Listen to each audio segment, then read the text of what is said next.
Good morning, everyone. My name is Ambassador Eleni Kounalakis, Lieutenant Governor of California. Welcome to the historic Stanford Mansion in Sacramento for today's signing ceremony of a new letter of cooperation on climate change between the Kingdom of Sweden and the state of California. On behalf of Governor Gavin Newsom, who we will hear from in just a few moments, I'm honored to welcome Her Royal Highness Crown Princess Victoria and His Royal Highness Princess Daniel and all of the members of their delegation. I am also particularly pleased to welcome to Sacramento Sweden's ambassador to the United States, His Excellency Ambassador Urban Ahlin, as well as our very own His Excellency Eric Ramanathan, the United States Ambassador to Sweden. Welcome.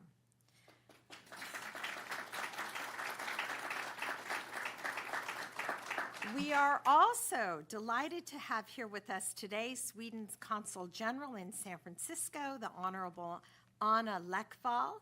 For many years, Sweden has been ably represented in Northern California by all of our dear friend, Honorary Consul Barbara Osher, but we are proud and honored that Sweden has recently strengthened its consular presence in San Francisco by sending a career diplomat again to California. Today, California and Sweden are elevating our joint commitment to combating climate change. We are signaling our resolve to work together to advance and lead the way to a more sustainable and technologically advanced future. We are deeply honored to welcome their Royal Highnesses, whose presence underlines the importance both our governments attach to the fight against climate change. And now it is my great pleasure to introduce the Honorable Johan Forssell, Sweden's Minister for International Development Cooperation and Foreign Trade, to deliver his remarks. Mr. Minister.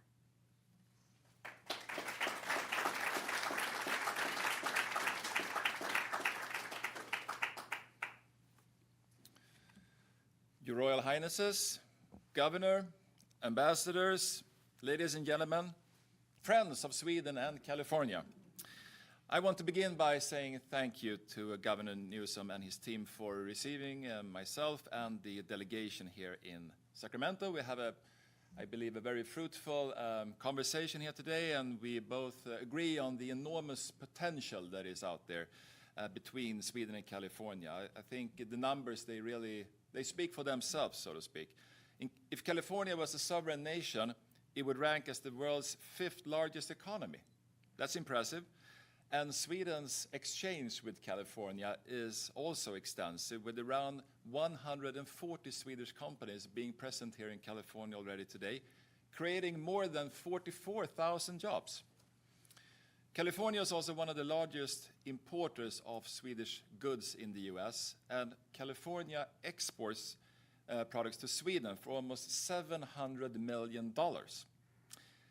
These numbers are impressive, but Governor Newsom and I, we agree that we could and also should do more to improve these figures even more, because we are frontrunners in the green transition, but also world leaders in innovation and the digital transformation. California is, needless to say, #1 here, really leading the way in innovation. But Sweden is clearly also moving in the right direction. In the Global Clean Tech Innovation Index, we're actually ranked as #3. I mean, that's not bad for a nation with only 10 million people. So there is a lot of potential here. So this letter of cooperation that we'll be signing here today, it's really a way of showing that the green transition is a clear sign of our mutual interest in taking concrete action forward. We want to see this green industrial revolution that provides so many opportunities. It could be for creating new jobs, global competitiveness, just societies, and also economic prosperity. And just as there is potential for the green transition, there is also a lot of opportunities here regarding the digital transformation. California is the tech center of the world, and Sweden also has a very vibrant technology sector and startup scene, and we are very eager from the Swedish government's perspective to explore new partnerships. I also want to underline the fact that the new Swedish Consulate General that we will inaugurate tonight, together with Her Royal Highness, the Crown Princess Victoria, and also the Mayor of San Francisco, London Breed, will play a very important role in strengthening and deepening our relations. So again, I want to say thank you to Governor Newsom and his team for receiving myself and our delegation.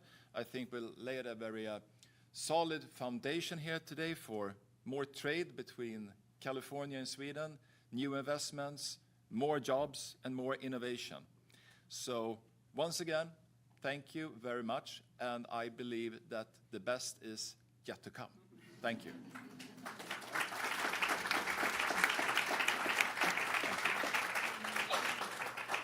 Thank you, Mr. Minister. Ladies and gentlemen, the 40th Governor of the state of California and a global leader in the fight against climate change, Governor Gavin Newsom. Thank you. Thank you, Madam Lieutenant Governor. Your Royal Highnesses, welcome to Sacramento. Mr. Minister, thank you to all the assembled guests. Thank you very much for taking the time to be here today. Look, we love to say about our state, the future happens here first. We're America's coming attraction. A state of dreamers, of doers, of entrepreneurs, of innovators, the spirit of the minister's remarks that prides itself, like your country, on being on the leading and cutting edge of new ideas. We were mentioning or commenting earlier that we're the most diverse state in the world's most diverse democracy, and we've long believed that the world, some at least around the world, look to us to see that it's possible to live and advance together across so many differences. It's a point of pride. We celebrate. We don't tolerate that diversity. And therein lies the secret sauce. People coming from all over the world for riches and new beginnings. That diversity, inspiring people, enlivening people, that's where the innovation and the entrepreneurial spirit come from. And so that's the period, time, at least the moment that we're in that sort of punctuates my optimism about the partnerships we're forming. We say this often: if you want to go fast, go alone. But you want to go far, go together. And I say that particularly in the context of the LOC that we'll be signing. We'll be signing a document that was last signed in 2017 that laid out the principles of engagement at a subnational and national level as it relates to the issue of low-carbon green growth. So much has changed since 2017. So little was understood as it relates to the issue of climate and policy in 2017 compared to where we are today.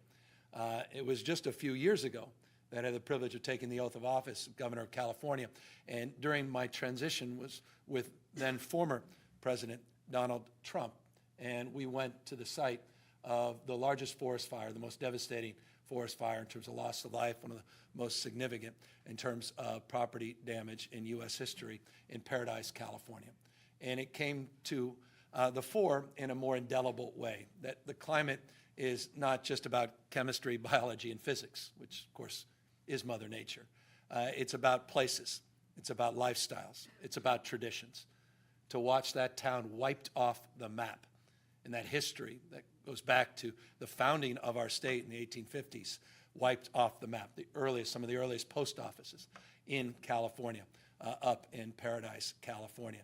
Only then to experience, a few years later, Greenville, California, almost wiped off the map. Grizzly Flats, stone's throw away from where we are today, almost wiped off the map. You may have seen some of those images a few years ago, the iconic images of my hometown, San Francisco, and the orange haze and orange glow during some of the most extraordinary and difficult and challenging times in our state's history as it relates to those wildfires.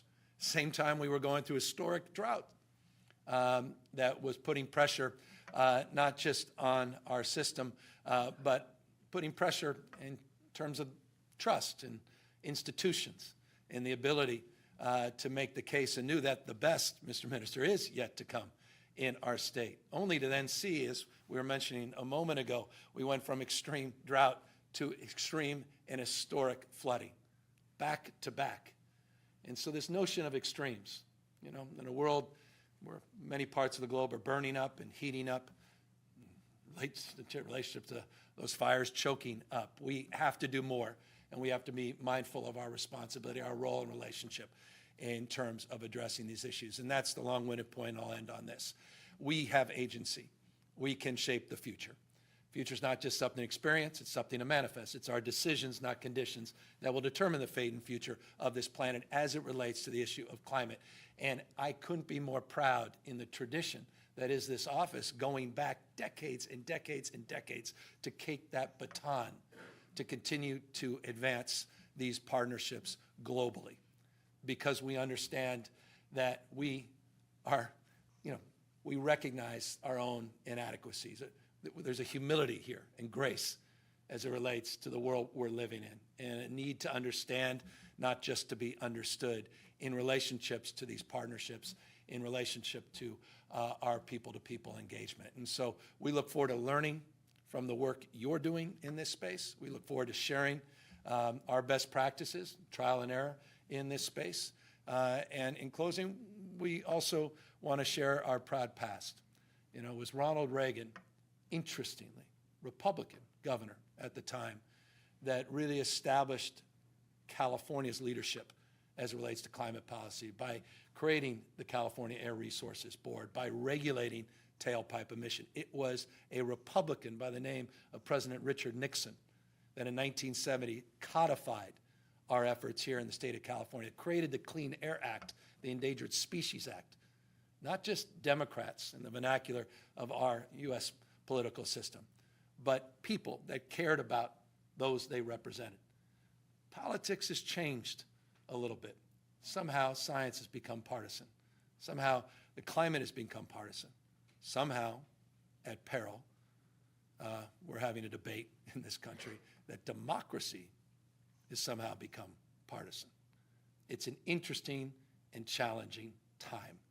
And so I'm glad we're taking the time to establish some continuity of engagement, some broader consideration of a sustainable mindset, not just in terms of Mother Nature, but yes, Mr. Minister, in terms of the markets and innovation in our economies, so we can establish a framework of engagement for many, many years to come. Because one thing we do know, at least when it comes to people like me, we do come and go. We're given a moment in time, but we want to maintain that continuity of leadership at a subnational level. And that's why, again, I'm grateful for all of you, the practitioners in this space, for being here, the doers, not just the dreamers, for helping us advance the cause that unites us. Gratitude, Your Royal Highnesses, appreciation, deep respect for you, your family, your country, and thank you for being partner with us in the world we're trying to build. Thank you very much.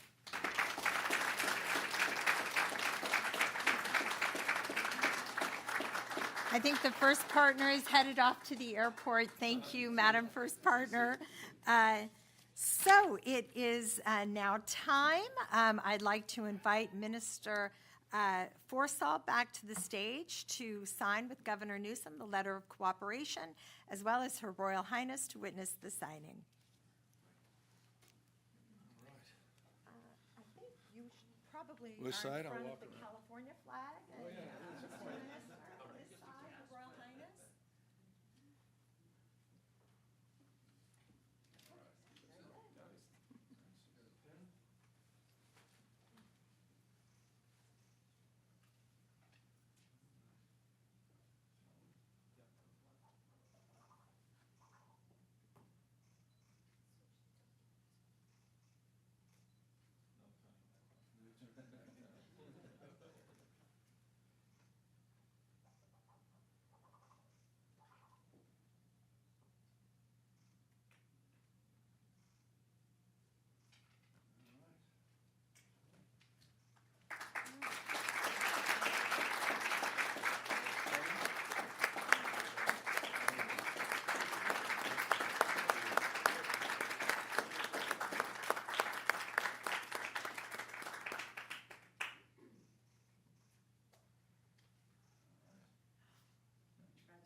That's right. And thank you so much. My apologies. Please, Governor, Mr. Minister, please come back to the podium. We have a few questions from the press. Minister will address our budget. Apologies. Thank you, Mr. Minister. Any questions? Hi, Governor and Mr. Minister. You mentioned that the first partnership was in 2017, so I'm curious what came out of that one, and what are you looking forward to coming out of this renewed agreement? Well, I think most importantly, we established a framework of just basic engagement and subnational engagement, particularly with the California Air Resources Board, the California Energy Commission, our PUC, focus on air and water primarily. Now we're focused on this energy transition with reinvigorated focus on the innovation in this space. Obviously, we're committed, no other state in America, to the electric vehicle transition. Over half of our emissions in the state of California come from the tailpipe or from the extraction of fossil fuels. There's no other area in terms of our efforts that is more important to us in terms of cleaning our air and water. That said, the partnerships go beyond that in terms of the work we're trying to advance here, particularly as it relates to solar, offshore wind, and other areas of innovation, other areas of investment that are not only being advanced here in the state of California, but also been significantly advanced because of the IRA and the Biden administration's investments, which, by the way, total $15.5 billion, just the federal investments alone from the administration into the state of California. Then just for the average Californian governor, how would you say that these agreements like this one benefit the average resident? Well, I mean, if you want to detoxify the air, detoxify the water. If you care about economic growth and innovation, you care about these partnerships. I mean, as the minister said, over 40,000 jobs are being supported because of investments that are being made in his country. That's significant. And California is not a small, isolated state. We were talking earlier, it's the size of 21 state populations combined. So we have to have a global outlook. And we have to recognize as the dominant state as it relates to direct foreign investment and two-way trade, as the dominant state in terms of manufacturing and innovation and entrepreneurial spirit, that we can raise the bar still. You can't rest on your laurels. If you want to do well in the future, you got to invest in the future. And so we're investing in these partnerships. We want to accelerate investment. We want to develop more relationships and partnerships so we have that foundation of trust to begin to advance our economic opportunities. Thank you. Hi, my name is Roger Wilson. I'm the U.S. correspondent from the Swedish National Radio. I have a question for Governor Newsom. So, considering California's position as a front runner when it comes to climate change or changing sort of EV, getting more EV vehicles out there, it's been reported that the EV sales in California dropped the last half of last year.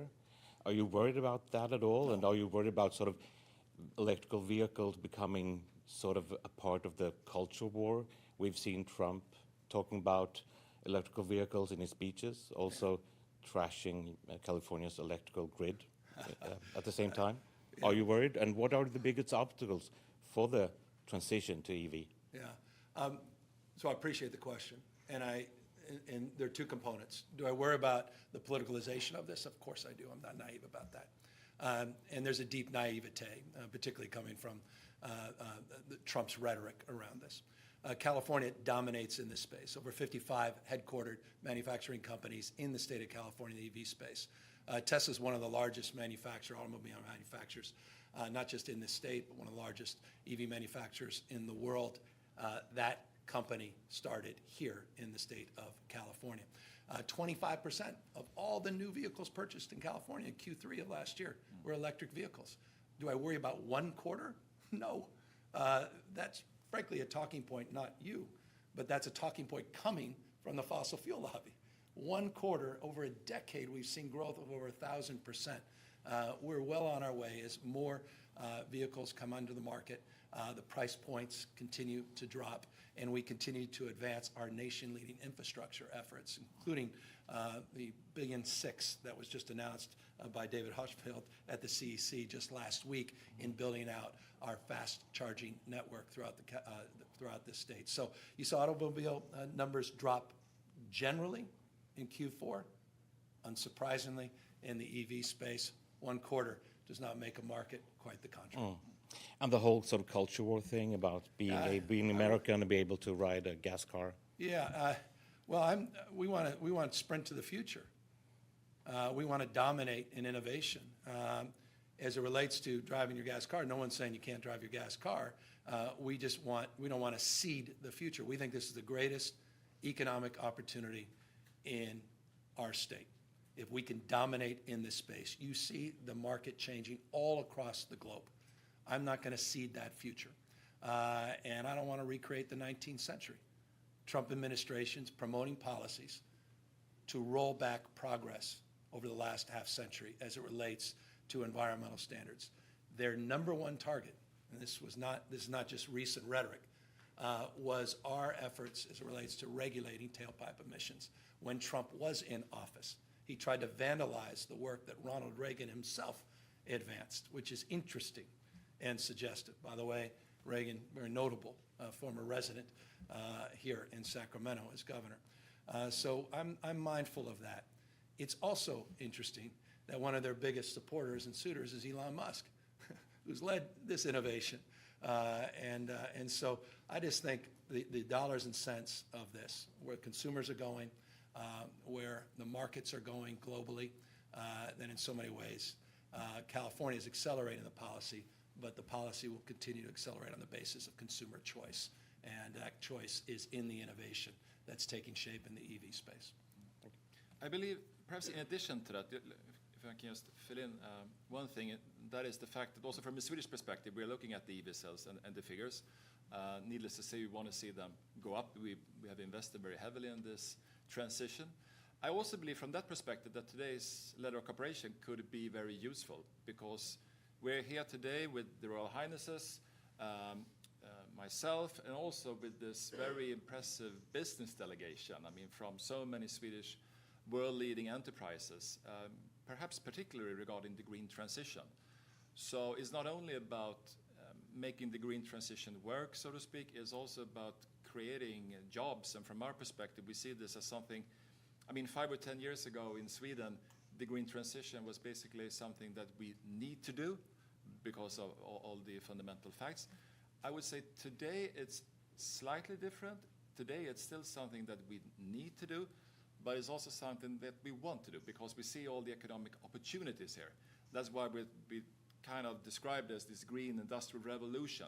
It will be good for a nation like Sweden that has invested for so many years in the green transition, and for California too, and for the US as a whole, of course.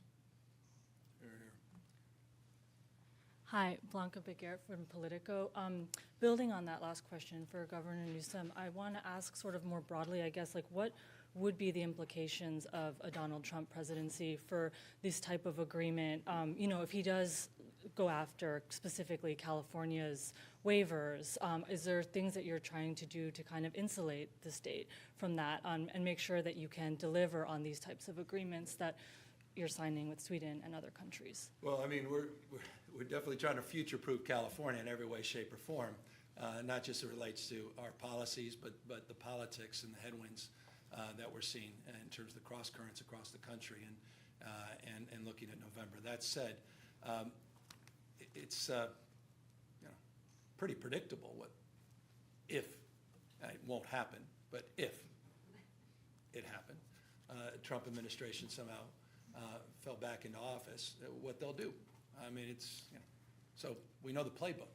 And by the way, he wasn't an originator of this playbook. The Bush administration started to go after these same rules and regulations, so they just piggybacked on that, including some of the subnational work, notably in Quebec, as it relates to our component of cap and trade. So that's predictable. We were successful over and over and over and over and over again in the courts, and we have confidence that will continue. So I'm not as worried. Rhetorically, it's a separate issue. And the politics of this, trust me, no one's naive about that, particularly as it relates to culture wars. We're a poster child for being on the receiving end of those things and putting these guys on the defense on that as well. We're hardly just a punchy bag on this. We're going after.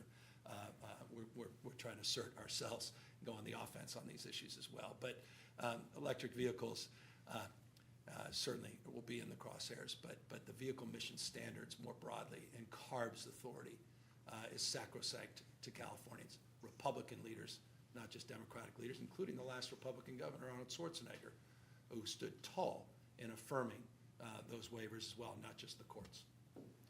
And Mr. Minister, are you worried or thinking about a Donald Trump presidency when it comes to forming this type of agreement with California?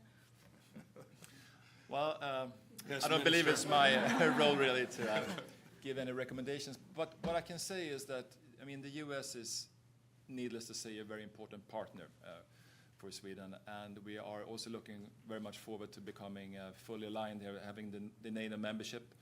We are, yeah, that's the word in applause, I believe, yes. So obviously that is a very big step forward for a nation that for so many years has been first neutral and then military not aligned. But finally we are getting there, and that will be an important step. It also opens up a lot of new opportunities, I believe, for improving our cooperation with the US, of course.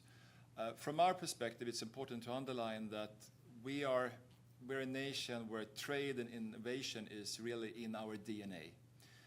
We don't have this huge home market to rely on, so we want to do more trade. Of course, first and foremost, we are looking at the European Union, but we also want to have more free trade agreements globally. We're looking at the US, of course. We also have the Mercosur agreement. So whoever wins the election in November, we want to have stable conditions. We want to have conditions that are long-term, of more pro-trade and perhaps a bit less protectionistic, so to speak, because we believe that that is really key in solving not only the issues that we've been discussing here today, I mean the green transition, we need to have a flow of technology, but also for making our economy more reliable and creating more jobs. We know that for sure. Trade also is good for the economy. So that is my hopes for the election this November. It was a very diplomatic answer. Thank you. Yeah. The last question, sorry. So I'm Emanuel Sidef from the Swedish media Dagens Industri. So I have a question for Mr. Governor. The state has been leading the way within the climate field with different initiatives such as the one signed today. But at the same time, the narrative, if you look at it from the Swedish perspective, California has been struggling with different difficulties such as the housing problems. We have homelessness. We see that there is some companies leaving the state. So, I mean, to be a president candidate, shouldn't California be a clear success story to start off? Well, I don't know what more success you need than the state of California. I mean, you know, on its way to become the fourth largest economy in the world. We're a dominant economy. We just enjoyed last 2 out of the 4 years, almost $170 billion of operating surpluses. We gave back the largest well, I guess we call it tax returns, but there was $18.5 billion of checks that we gave back to people in the state of California. Since the late 1980s, the original sin in this state has been affordability. And we've struggled from a housing perspective and a supply-demand perspective in terms of addressing that issue. And one of its byproducts, obviously, is the issue of homelessness. If you turn on your TV when you're here, you'll see ads wall-to-wall for an initiative, which is the most significant initiative in a generation to address this issue head-on, Proposition 1, which I guess I can campaign for here, can I? Maybe not. Maybe I'll have to apologize for that. But it's an initiative to address the issues around mental health, the most significant bond in U.S. history, and the most significant reforms as it relates to the issues of mental health since the 1960s. It's an example of not only an acknowledgement of your question, but an acknowledgement that is well understood here in the state of California, legislative and otherwise, in terms of our role and responsibility to do more and do better in that space. But broadly speaking, come on, California simply has few peers in few areas. And the exception of homelessness and housing costs, this state is remarkable in its resiliency, its might, and its scale and scope. I have just a follow-up question. I mean, of course, if you have a budget deficit, it won't be easy to offer tax credits to companies. But would it be a way to lure more Swedish companies to establish them here in the area? We've never looked at California as a race to the bottom in terms of short-term strategies and just writing checks. A lot of states have to do that. We don't have to do that. We're the biggest wealth creator in the United States of the world. We're the biggest wealth creator, arguably, in the world, period. Not just in the United States as it relates to our relationship to this economy. It's hard to describe the startup culture here. You'll see a headline of a company that for 20, 30 years was created in the state of California. What you fail to see is the headlines of all those hundreds and hundreds of other companies that just started that will soon be replacing that legacy company or that frontier company into the future. And that's the IPOs, the venture capital. Half the venture capital in the United States comes here in the state of California, birthplace of life science, biotech, more engineers, researchers, more Nobel laureates, more patents in this state, the other state in the nation. This ecosystem is second to none. The business startup numbers in the last few years are extraordinary. And it was an interesting, our finance team just put out a number. The number of new millionaires created in the state of California in the last 3 years was significantly greater than the last decade combined.